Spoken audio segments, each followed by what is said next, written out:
ಯಾವುದೇ ರೀತಿ ಸಂಬಂಧಗಳಲ್ಲಿ ಏನಾದರೂ ಇಶ್ಯೂ ಆಗ್ತಿದ್ರೆ ಒಂದು ಎಮೋಷನಲಿ ನೀವು ತುಂಬ ಸ್ಟ್ರಾಂಗ್ ಅನ್ನಿಸ್ತಾ ಇಲ್ಲ, ಹಸ್ಬೆಂಡ್ ಆ್ಯಂಡ್ ವೈಫ್ ರಿಲೇಷನ್ಶಿಪ್ ಚೆನ್ನಾಗಿಲ್ಲ, ಯಾರೋ ನಿಮ್ಮನ್ನು ಮೋಸ ಮಾಡಿಬಿಟ್ಟಿದ್ದಾರೆ ಅಥವಾ ಹೊಸ ರಿಲೇಷನ್ಶಿಪ್ನ ಅಟ್ರ್ಯಾಕ್ಟ್ ಮಾಡ್ತಿದ್ದೀರಾ, ಅಥವಾ ನಿಮ್ಮಲ್ಲಿ ಮದುವೆ ಆಗ್ತಿಲ್ಲ, ಒಂದೊಳ್ಳೆ ಪಾರ್ಟ್ನರ್ನ ಒಳ್ಳೆ ಸಂಗಾತಿನ ಬಯಸ್ತಾ ಇದ್ದೀರಾ.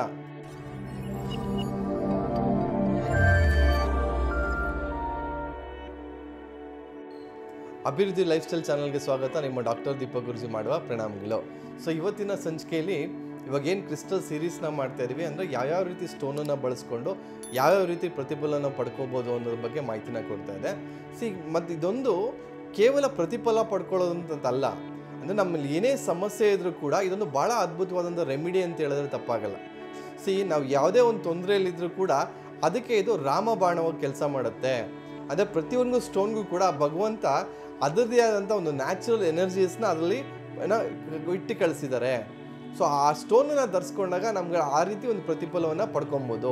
ಸೊ ಇವತ್ತು ನಾನು ಮಾತಾಡೋದಾದರೆ, ಯಾವುದೇ ರೀತಿ ಸಂಬಂಧಗಳಲ್ಲಿ ಏನಾದರೂ ಇಶ್ಯೂ ಆಗ್ತಿದ್ರೆ, ಅಥವಾ ನಿಮ್ಮಲ್ಲಿ ಯಾಕೋ ಒಂದು ಫೀಲಿಂಗ್ಸ್ ಚೆನ್ನಾಗಿಲ್ಲ, ಒಂದು ಎಮೋಷ್ನಲಿ ನೀವು ತುಂಬ ಸ್ಟ್ರಾಂಗ್ ಅನ್ನಿಸ್ತಾ ಇಲ್ಲ, ಅಥವಾ ಎಲ್ಲೋ ಒಂದು ಕಡೆ ನಿಮ್ಮ ಹಸ್ಬೆಂಡ್ ಆ್ಯಂಡ್ ವೈಫ್ ರಿಲೇಷನ್ಶಿಪ್ ಚೆನ್ನಾಗಿಲ್ಲ, ಅಥವಾ ನಿಮ್ಮಲ್ಲಿ ಏನೋ ಒಂದು ಯಾರೋ ನಿಮ್ಮನ್ನು ಮೋಸ ಮಾಡಿಬಿಟ್ಟಿದ್ದಾರೆ, ನೆಕ್ಸ್ಟ್ ನೀವು ಒಂದು ಎಮೋಷ್ನಲಿ ಚೆನ್ನಾಗಾಗಕ್ಕಾಗ್ತಾಯಿಲ್ಲ, ಅಥವಾ ನಿಮ್ಮ ಮೈಂಡಲ್ಲಿ ಅಥವಾ ಮನಸ್ಸಲ್ಲಿ ಏನೋ ಒಂಥರ ಫೀಲಿಂಗ್ಸ್ ಇದೆ, ಅಥವಾ ನೆಕ್ಸ್ಟಲ್ಲಿ ಏನಾದರೂ ಹೊಸ ಪ್ರೀತಿನ ಹುಡುಕ್ತಾ ಇದ್ದೀರಾ, ಅಥವಾ ಹೊಸ ಜರ್ನಿನ ಹುಡುಕ್ತಾ ಇದ್ದೀರಾ, ಅಥವಾ ಹೊಸ ರಿಲೇಷನ್ಶಿಪ್ನ ಅಟ್ರ್ಯಾಕ್ಟ್ ಮಾಡ್ತಿದ್ದೀರಾ, ಅಥವಾ ನಿಮ್ಮಲ್ಲಿ ಮದುವೆ ಆಗ್ತಿಲ್ಲ, ಒಂದೊಳ್ಳೆ ಪಾರ್ಟ್ನರ್ನ ಒಳ್ಳೆ ಸಂಗಾತಿನ ಬಯಸ್ತಾ ಇದ್ದೀರಾ. ಸೊ ಆ ರೀತಿ ಅನ್ನಿಸ್ದಾಗ ಯಾವ ರೀತಿ ಬ್ರೇಸ್ಲೆಟ್ನ ಪಡ್ಕೊಂಡು ಆ ಶಕ್ತಿಗಳನ್ನೆಲ್ಲ ವೃದ್ಧಿ ಮಾಡ್ಕೊಳ್ಳೋದು ಅಂತಂದರೆ, ನೋಡಿ ಇವತ್ತು ನಾನು ಮಾತಾಡ್ತಾ ಇರೋವಂಥದ್ದು ಒಂದು ರೋಸ್ ಕ್ವಾಟ್ಸ್ ಅಂತ ಹೇಳ್ತೀವಿ ಇದನ್ನು. ಈ ರೋಸ್ ಕ್ವಾಟ್ಸ್ ಬ್ರೇಸ್ಲೆಟ್ ಬಂದು ಪಿಂಕ್ ಕಲರಲ್ಲಿ ಇರ್ತದೆ. ಇದು ಯಾವುದ್ರ ಬಗ್ಗೆ ಮಾತಾಡುತ್ತೆ ಅಂದರೆ ನಮ್ಮ ಸಂಬಂಧಗಳ ಬಗ್ಗೆ ಮಾತಾಡುತ್ತೆ. ಯಾವುದೇ ರೀತಿ ಸಂಬಂಧ ಆಗ್ಬೋದು, ಹಸ್ಬೆಂಡ್ ಆ್ಯಂಡ್ ವೈಫ್ ಆಗ್ಬೋದು, ಅಥವಾ ಅತ್ತೆ ಸೊಸೆ ಆಗ್ಬೋದು, ಅಥವಾ ಯಾವುದೋ ಒಂದು ಹೊಸ ಪ್ರೀತಿನ ಹುಡುಕಾಟದಲ್ಲಿದ್ದೀರಾ, ಯಾರನ್ನಾನು ಇಷ್ಟಪಡ್ತಾ ಇದ್ದೀರಾ, ಅವರೇ ನಿಮ್ಮ ಜೀವನದಲ್ಲಿ ಬರಬೇಕು ಅಂತಿದ್ದೀರಾ, ಇದೊಂದು ಬ್ರೇಸ್ಲೆಟ್ನ ಬಳಸ್ಕೊಂಡು ಆ ರೀತಿ ಶಕ್ತಿನ ನಿಮ್ಮಲ್ಲಿ ವೃದ್ಧಿ ಮಾಡ್ಕೊಬೋದು ಅಥವಾ ಅಟ್ರ್ಯಾಕ್ಟ್ ಮಾಡ್ಬೋದು. ಸೊ ಆ ರೀತಿ ಒಂದು ಶಕ್ತಿ ಇರುತ್ತೆ ಇದರಲ್ಲಿ. ಸೊ ಇದೊಂದು ಪಿಂಕ್ ಬ್ರೇಸ್ಲೆಟ್ ನೀವು ಧರಿಸ್ಕೊಂಡು ಏನು ಮಾಡ್ಬೋದು ಅಂತಂದರೆ, ಯಾವುದೇ ರೀತಿ ಎಮೋಷ್ನಲ್ ಬ್ಲಾಕೇಜಸ್ ಇರಲಿ, ಯಾವುದೇ ರೀತಿ ನೆಗೆಟಿವ್ ಫೀಲಿಂಗ್ಸಿಂದ ಹೊರಗಡೆ ಬರೋಕ್ಕೆ ಕಷ್ಟ ಬೀಳ್ತಾರೆ, ಅಂದರೆ ಯಾವುದೋ ಒಂದು ಬ್ಯಾಡ್ ರಿಲೇಷನ್ಶಿಪ್ಪಲ್ಲಿ ನೀವು ಹೋಗ್ಬಿಟ್ಟಿದ್ರಿ, ಅದರಿಂದ ಆಚೆ ಬರೋದಕ್ಕೆ ತುಂಬಾ ಒದ್ದಾಡ್ತಿದ್ದೀರಾ.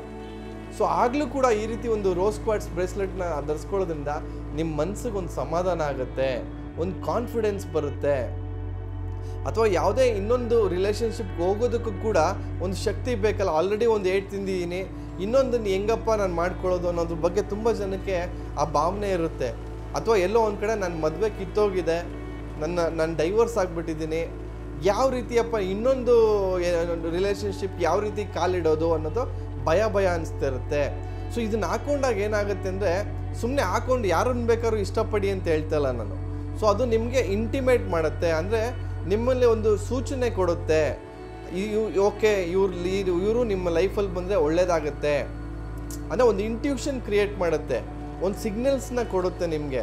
ಸೊ ಇದನ್ನು ಹಾಕ್ಕೊಂಡಾಗ ಆ ರೀತಿ ಒಂದು ಭಾವನೆ ಬರ್ತದೆ, ಹೌದು ಇವ್ರು ಸರಿಯಾದಂಥ ವ್ಯಕ್ತಿ, ಇವ್ರ ಜೊತೆ ನಾನು ಜೀವನ ನಡೆಸ್ಬೋದು, ಅಥವಾ ನೀನು ತಗೊಳ್ತಾ ಇರೋಂಥ ಡಿಸಿಷನ್ ಕರೆಕ್ಟಾಗಿದೆ. ಎಲ್ಲವೂ ಕೂಡ ಸಿಗ್ನಲ್ಸ್, ಎಲ್ಲವೂ ಕೂಡ ಒಂದು ಎನರ್ಜಿ.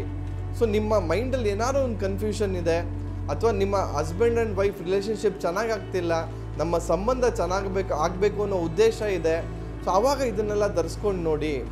ಸೊ ಏನು ಮಾಡುತ್ತೆ, ನಿಮ್ಮನ್ನು ಕಾಮ್ ಡೌನ್ ಮಾಡುತ್ತೆ.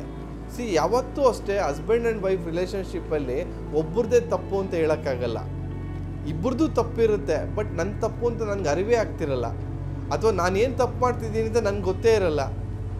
ಸೊ ನಾನೇ ಓವರಾಗಿ ಡೌಟ್ ಬೀಳ್ತಾ ಇರ್ಬೋದು, ಅಥವಾ ನಾನೇ ಓವರಾಗಿ ಸಿಡುಕ್ತಾ ಇರ್ಬೋದು. ನನ್ನ ಭಾವನೆಗಳಲ್ಲಿ, ನನ್ನ ಬಿಹೇವಿಯರಲ್ಲಿ ನಾನೇ ಸುಧಾರಣೆ ತೊಗೊಂಡು ಅದನ್ನು ಸರಿಪಡಿಸ್ಕೊಬೋದು. ಬಟ್ ಯಾವಾಗ ಇದೆಲ್ಲ ಆಗುತ್ತೆ ಅಂತಂದರೆ, ಇದೇ ಥರ ಬ್ರೇಸ್ಲೆಟ್ ಹಾಕ್ಕೊಂಡಾಗ ಏನಾಗುತ್ತೆ ಅಂದರೆ, ನಿಮ್ಮಲ್ಲೂ ಒಂದು ಭಾವನೆ ಚೇಂಜ್ ಆಗುತ್ತೆ, ನಿಮ್ಮ ಬಿಹೇವಿಯರಲ್ಲಿ ಚೇಂಜಸ್ ಆಗುತ್ತೆ, ನಿಮ್ಮ ಫ್ರೀಕ್ವೆನ್ಸಿ ಸೆಟ್ ಆಗ್ತಾ ಬರ್ತದೆ. ಸೊ ನೀವು ಈ ಥರ ಬ್ರೇಸ್ಲೆಟ್ ಹಾಕ್ಕೊಂಡಾಗ, ಹೌದಾ ನಾನು ಏನೋ ಥರ ಸ್ಲೋ ಡೌನ್ ಆಗಬೇಕಾ. ಯಾವಾಗಲೂ ಹೇಳ್ತಾ ಇರ್ತೀನಿ, ತುಂಬ ಎಮೋಷನ್ ಜೊತೆಯಲ್ಲಿ ನಾವು ತುಂಬ ಕೋಪದಲ್ಲಿದ್ದಾಗ ಡಿಸಿಷನ್ಸ್ ತೊಗೊಬಾರ್ದು ಅಂತೇನು ಹೇಳ್ತಾ ಇರ್ತೀವಿ, ಅಥವಾ ನಮ್ಮ ಮೈಂಡಲ್ಲಿ ಆಗುವಂಥ ಚೇಂಜಸ್ನ ನಾವು ಯಾವಾಗಲೂ ಅಷ್ಟೇ ಸ್ಲೋ ಡೌನ್ ಮಾಡ್ಕೊಬೇಕು, ಆ ಥರ ಬುದ್ಧಿ ಇರಬಾರ್ದು. ಏನೇ ಡಿಸಿಷನ್ ತೊಗೊಳ್ಳಿ, ಏನೇ ಒಂದು ಪ್ರಾಮಿನೆಂಟ್ ಚೇಂಜಸ್ ಮಾಡಬೇಕಾದ್ರೂ ಕೂಡ ಕೂತು ಸಮಾಧಾನವಾಗಿ ಮಾಡಬೇಕಾಗತ್ತೆ. ಸೊ ಇದೊಂದು ಪಿಂಕ್ ಬ್ರೇಸ್ಲೆಟ್ನ ನೀವು ಧರಿಸ್ಕೊಂಡು ಇದರಲ್ಲಿ ಸಾಕಷ್ಟು ಬರ್ತದೆ. ಒಂದು ಲವ್ ಸ್ಟೋನ್ ಅನ್ನೋದೇ ಬರುತ್ತೆ, ಅಥವಾ ಪಿರಮಿಡ್ಸ್ ಬರ್ತದೆ. ರೋಸ್ ಕ್ವಾರ್ಟ್ಸಲ್ಲೇ ಒಂದು ಪಿರಮಿಡ್ ಕೂಡ ಬರ್ತದೆ. ಆ ಪಿರಮಿಡ್ಸ್ನ ನಿಮ್ಮ ರೂಮಲ್ಲಿ ಇಟ್ಕೊಂಡಾಗಲೂ ಕೂಡ ನಿಮ್ಮ ರೂಮಲ್ಲಿ ನಿಮ್ಮ ರಿಲೇಷನ್ಶಿಪ್ ಭಾಳ ಅದ್ಭುತವಾಗಿರ್ತದೆ. ಸೊ ನಾನಾ ರೀತಿಯಲ್ಲಿ ಇದರಿಂದ ಪ್ರತಿಫಲವನ್ನು ಪಡ್ಕೊಬೋದು. ಸೊ ಇವತ್ತು ನಾನು ಮಾತಾಡೋದಾದರೆ ಯಾರು ಇದನ್ನು ಧರಿಸ್ಬೇಕು, ಯಾವ ಉದ್ದೇಶಕ್ಕೆ ಧರಿಸ್ಬೇಕು, ಇದನ್ನು ಧರಿಸ್ಕೊಂಡಾಗ ಏನೆಲ್ಲ ಆಗುತ್ತೆ ಅನ್ನೋದ್ರ ಬಗ್ಗೆ ಮಾಹಿತಿ ಕೊಟ್ಟಿದ್ದೀನಿ. ಇನ್ನೂ ಸಾಕಷ್ಟು ವಿಷಯಗಳೊಂದಿಗೆ ಮುಂದಿನ ಸಂಚಿಕೆಗಳಲ್ಲಿ ಬರ್ತೀನಿ ಅಂತ ಹೇಳ್ತಾ ಇವತ್ತಿನ ಸಂಚಿಕೆ ಮುಗಿಸ್ತಾ ಸ್ನೇಹಿತರೆ, ವಂದನೆಗಳು.